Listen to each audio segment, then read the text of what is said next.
হঠাৎ করে বৃষ্টির দিনে মনে হলো মেয়েদের একটু পুডিং বানিয়ে দেই। অনেক দিন হলোই মেয়েরা বলছিল পুডিং বানানোর জন্য, সময় হয়ে উঠছিল না, আবার সেরকম ব্যাটে বলে কোনো কিছু একভাবে থাকেও না।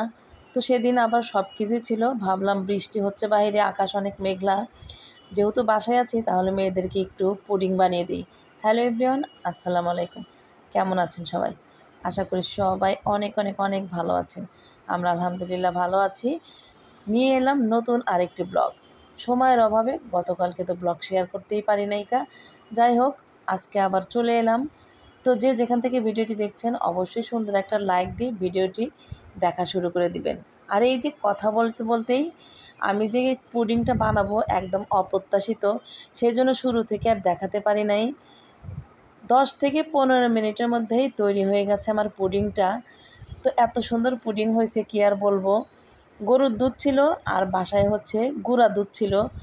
গুঁড়া দুধ দিয়ে ঘন করে 3টা ডিম দিয়ে এই পুডিংটা আমি বানিয়ে ফেললাম। আর মেয়েরা তো দেখে মাশাআল্লাহ অনেক খুশি, আর অনেক সুন্দর হয়েছে পুডিংটা, খেতেও বেশ সুস্বাদু হয়েছিল। জানি না কে কে কীভাবে বানান, তো আমি যেভাবে বানাতে পারি সেভাবেই বানিয়েছি। শুরু থেকে দেখাতে পারলে ভালো হতো। তো পুডিংটা বানানো যেহেতু শেষ, সবাই অধীর আগ্রহে আমরা বসে আছি কখন পুডিংটা কাটিং হবে এবং তারপরে খাওয়া হবে। তো আপনাদেরকে খাওয়াতে পারলেও অনেক ভালো লাগতো আমার। তো যেহেতু আপনারা আমার সামনে নেই, ইচ্ছে থাকলেও কিন্তু আপনাদেরকে খাওয়াতে পারছি না। তো যাই হোক, পুডিংটা হইতে হইতে মোটামুটি সন্ধ্যায় হয়ে গেছে। আর কালারটা কিন্তু মাশাআল্লাহ অনেক সুন্দর হয়েছে। সবাই একটু বলবেন কেমন হয়েছে। আর আপনাদের ভাইয়া কিছু বাজার করে নিয়ে আসছে, সেই বাজারগুলো একটু রেডি করব। রান্নাবাড়িও করতে হবে, যেহেতু এটা ছুটির দিনের ব্লগ। একটু একটু করে ভিডিও করে রেখেছিলাম। আসলে এক টানা ভিডিও করা হয় না, একটু একটু করে ক্লিপ নিয়ে রেখে দিই, পরে সেগুলোই আবার এডিট করে আপনাদের সাথে শেয়ার করি। তো পুডিংটা খাচ্ছিলাম আর ভাবছিলাম যে এত সুন্দর পুডিং হয়েছে, কি আর বলবো, নিজের কথা আর নিজে বলার কোনো দরকারই নাই। মেয়েরা খেয়ে তো মহা খুশি, অনেক দিন পর বানিয়েছি তো। তো বলতেছে আম্মু আর কয়েকদিন পরেই আবারও একটু পুডিংটা বানিয়ে নিবা, পুডিংটা খেতে অনেক মজা হয়েছে।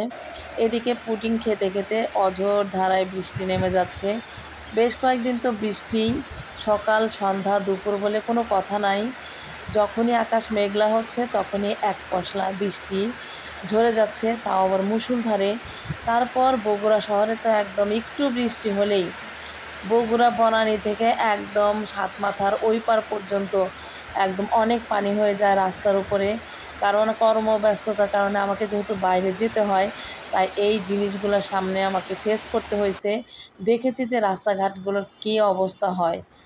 বৃষ্টি দেখলে তো হবে না, অনেক বাজার করে নিয়ে আসছে আপনাদের ভাইয়া, সেগুলো আবার ঠিকঠাকভাবে রাখতে হবে, তারপর একটু রান্নাও করতে হবে। তো আজকে 2 রকমের শাক নিয়ে আসছে, ঢ্যাঁড়সও নিয়ে আসছে, আর এই যে দেখেন হরিণা চিংড়ি। হরিণা চিংড়ি দেখলেই আমার খুলনার কথা মনে হয়। খুলনায় থাকতে বেশ কয়েক ধরনের গলদা চিংড়ি, বাগদা চিংড়ি, হরিণা চিংড়ি এগুলো খাওয়া হতো। আসলে হরিণা চিংড়ি দেখলে আমি খুলনায় ফিরে যাই। তারপর চলে এলাম রান্না করার জন্য। পুঁই শাক দিয়ে চিংড়ি মাছটাকে রান্না করব। অনেক দিন পর কবে পুঁই শাক দিয়ে চিংড়ি মাছ খেয়েছি এটা আমার মনেই নেই।